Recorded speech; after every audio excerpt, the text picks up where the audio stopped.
Alright, we're going to be watching Ryan and I forgot his name, but we're going to be watching them. Are you scared of a Russian sleep experiment?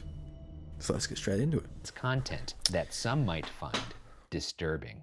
Disturbing. Viewer discretion is advised. Okay. This episode of Are You Scared is sponsored by HelloFresh. So if you want to watch the thing, this is Victor. Rush has said the thing Skip. Watcher back to the can reportedly be fatal. But all cases of sleep-deprived death have been anecdotal. Roughly 11 days was the longest a human has stayed awake before reaching a 11 days. Which offers the chilling quandary of what would happen if you were forced to push through your perceived limit. Would you perish, or just the perception? And what would remain if you survived? In tonight's story, 5 unfortunate souls will find out. I'm Ryan Bergara, and this is Are You Scared? A show where I tell my friend Shane Madej the internet's scariest stories. So lock your doors, turn off the lights, I don't have and let's see if we can make it till the end of the night. So The Russian sleep experiment. The Russian sleep experiment. In the late 1940s, Russian researchers kept 5 people awake for 15 days using an experimental gas-based stimulant. They were kept in a sealed environment to carefully monitor their oxygen intake so the gas didn't kill them, since it was toxic in high concentrations. This was before closed-circuit cameras, so they had only microphones and 5-inch thick glass porthole windows into the chamber to monitor them. The chamber was stocked with books, cots with no bedding to sleep on, running water, toilets, and enough dried food to last all 5 people for over a month. The test subjects were political prisoners deemed enemies of the state during World War II. Everything was fine for the first 5 days. The subjects hardly complained, having been promised falsely that they would be freed if they submitted to the test and did not sleep for 30 days. You only get 5 items to bring into the chamber for 30 days. What do you bring? 5 items. First, top of the list, kazoo. Okay, that would make sense if you were in the chamber by yourself. Let's say I'm in the chamber with you. Kazoo's top of the list. Well, I'm gonna immediately veto the kazoo because I don't want to hear you then play my this. second item is also a kazoo, so you could take a kazoo from me. I got a backup kazoo. What if I take that kazoo? I confiscate. I'm bringing a third kazoo. A third kazoo. You're using 3 of your 5 items on a kazoo. Well, we have to make it at least 5 days, so I'm busting one of these out every single day. I'm bringing 5 kazoos. I mean, after 30 days, I think I'm gonna perhaps take that kazoo and put it somewhere else. Their conversations and activities were monitored, and it was noted that they continued to talk about increasingly traumatic incidents in their past. And the general tone of their conversations took on a darker aspect after the 4-day mark. After 5 days, they started to complain about the circumstances and events that led them to where they were, and started to demonstrate severe paranoia. They stopped talking to each other and began alternately whispering to the microphones and one-way mirrored portholes. Oddly, they all seemed to think they could win the trust of the experimenters by turning over their comrades, the other subjects in captivity with them. If we're trapped in a chamber with each other for 5 days, we're already speaking nonsense right now, and we're somewhat well rested. Yeah. I wonder what we would talk about if we were really out of it for 5 days. Movies. Everybody else would be like, pulling their hair out and whispering to the walls, and we'd be like, I thought the third act attendant was a little weak. There'd be, blood all over the walls, and we'd be like, hey, those guys went kind of crazy anyway. You guys do direct deposit? Initially, researchers suspected this was an effect of the gas itself. After 9 days, one of them started screaming. He ran the length of the chamber, repeatedly yelling at the top of his lungs for 3 hours straight. 3 hours? He continued attempting to scream, but was only able to produce occasional squeaks. The researchers postulated that he had physically torn his vocal cords. The most surprising thing is how the other captives reacted to it, or rather, didn't react to it. What? They continued whispering to the microphones until another of the captives started to scream. The 3 non-screaming captives took the books apart, smeared page after page with their own feces, and pasted them calmly over the glass portholes. The screaming promptly stopped. They had books? They had books. There was books in the chamber for them to read, but they thought it would be better to make papier-mâché turds. But I mean, it does get worrisome that they've covered their field of view, and now you don't know what's happening in there, and now they're not screaming. That's cool. After the screaming stopped, so did the whispering to the microphones.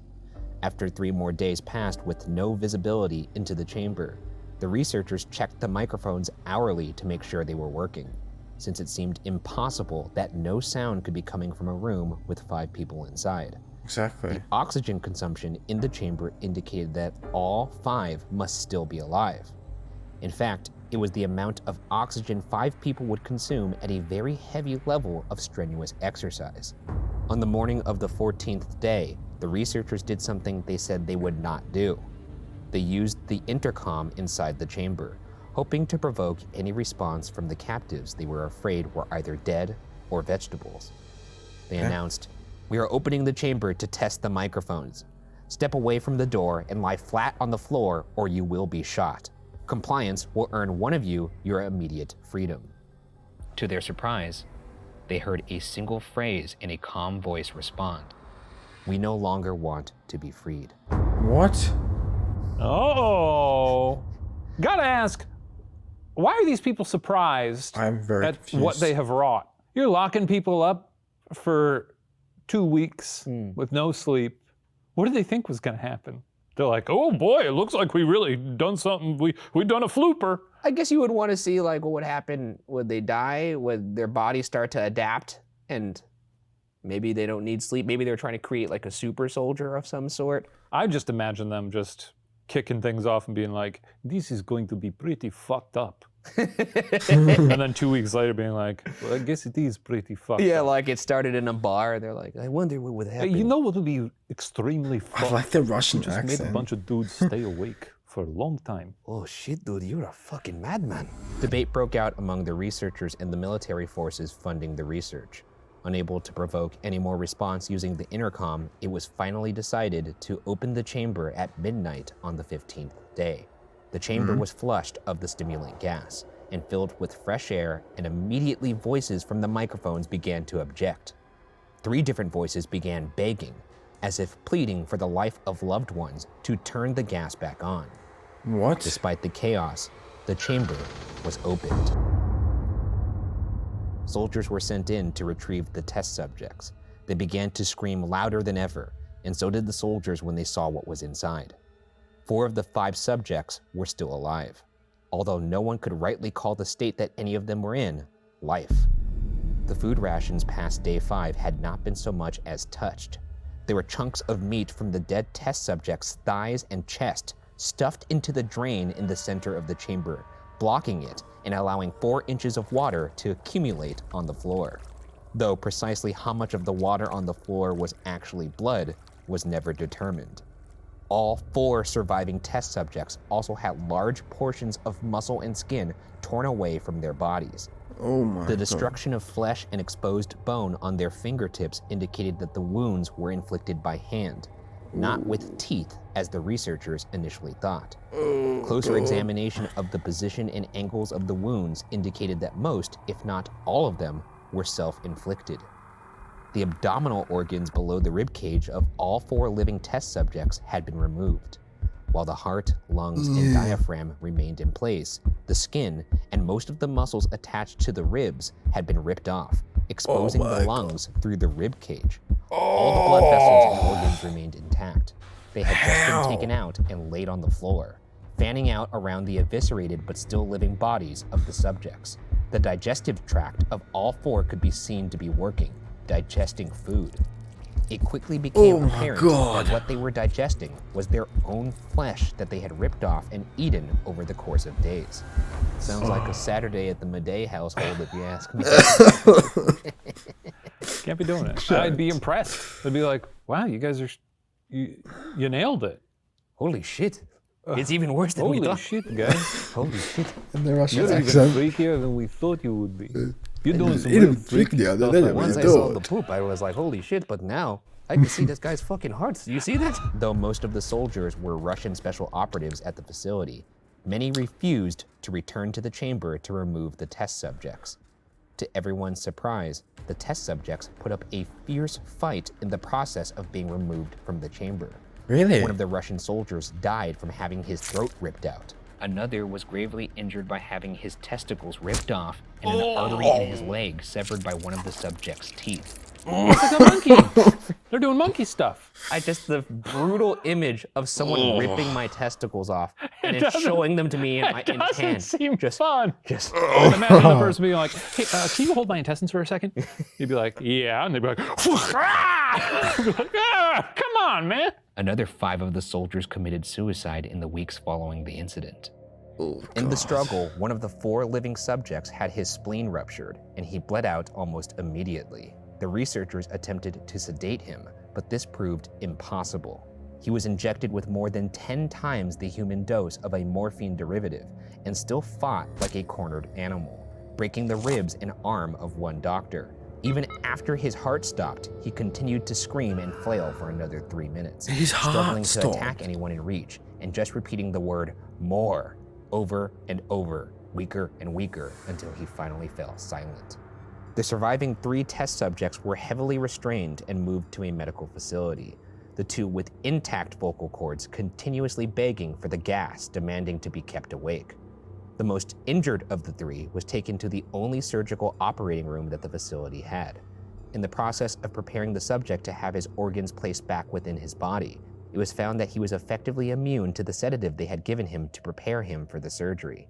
He fought furiously against his restraints when the anesthetic gas was brought out to put him under.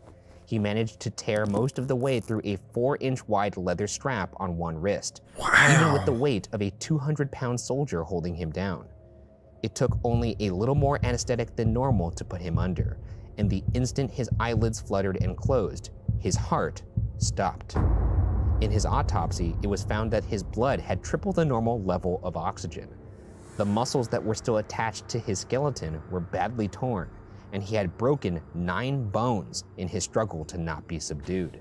Most of them from the force his own muscles had exerted on them. The second survivor had been the first to start screaming when the experiment started.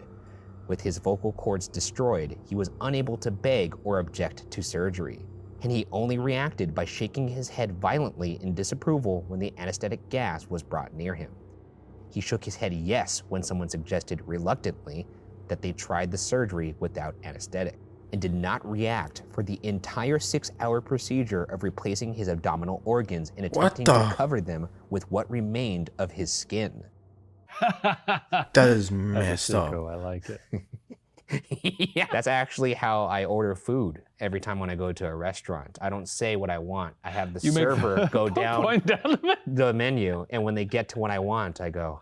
The surgeon presiding stated repeatedly that it should not be medically possible for the patient to still be alive.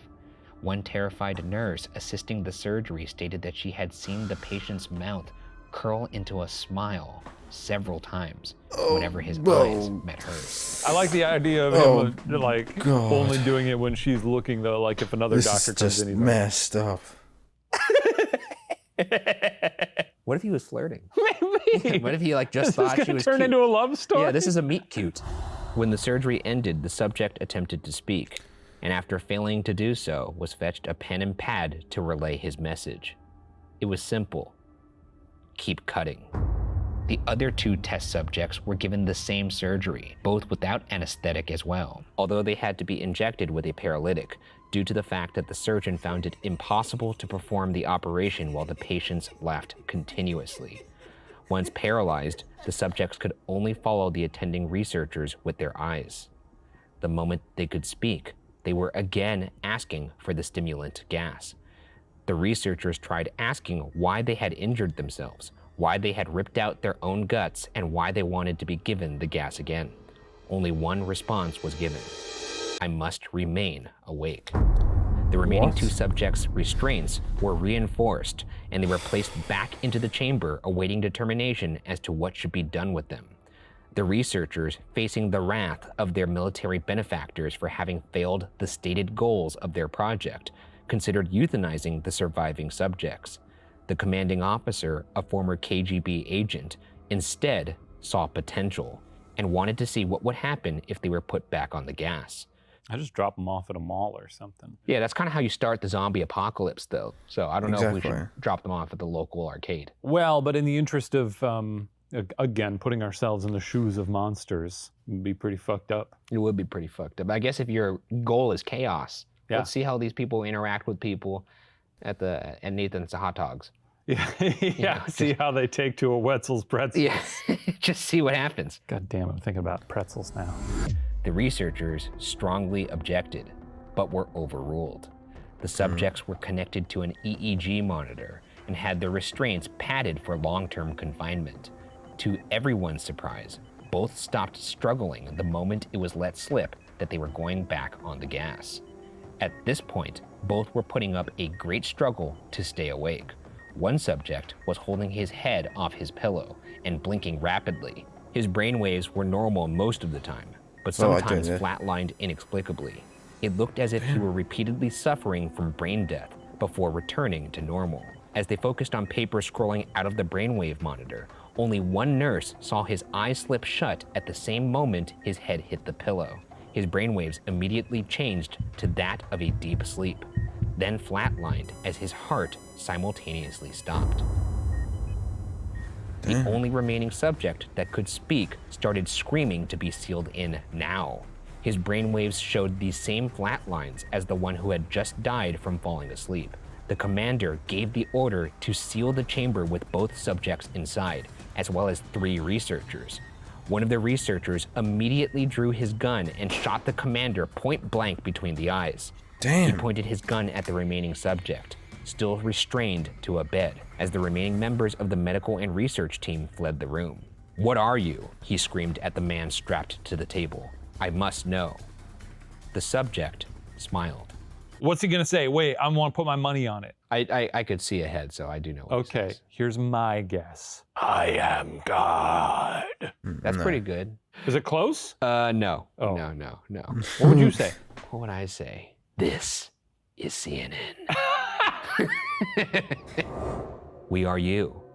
We are the madness that lurks within you all, begging to be free at every moment in your deepest animal mind. We are what you hide from in your beds every night. We are what you sedate into silence and paralysis when you go to the nocturnal haven where we cannot tread. The researcher paused, then aimed at the subject's heart and fired. The EEG flatlined as the subject weakly choked out, "So nearly free." What do you mean so nearly free? So, are you scared? Kinda. Well, I guess like the idea is that our madness is kind of quelled Sure. when we go to When we sleep. go to sleep. But then if you're not sleeping, it slowly takes over. We're all bottles of Dr. Pepper, Waiting. waiting to be shook. The name of this story was The Russian Sleep Experiment. It was written by an anonymous writer. So thank you to whoever wrote this. What do you think of the idea that for a long time, this was floating around the internet and a lot of people believed this was a real thing? Well, a lot of That people on the is internet insane. are children. So, yeah. I got buy a it. spoiler alert for you. It's not a real story. Which isn't to say that atrocities have not been committed by people and that they do freaky experiments on them, but, you know. No lack of sleep turns you into Captain Barbossa from Curse the Black Pearl. Sleep tight, everybody. Get some sleep. Get some sleep, everyone. Get some sleep, everyone, because you don't want to get into insane. I'll see you guys next time. Bye-bye.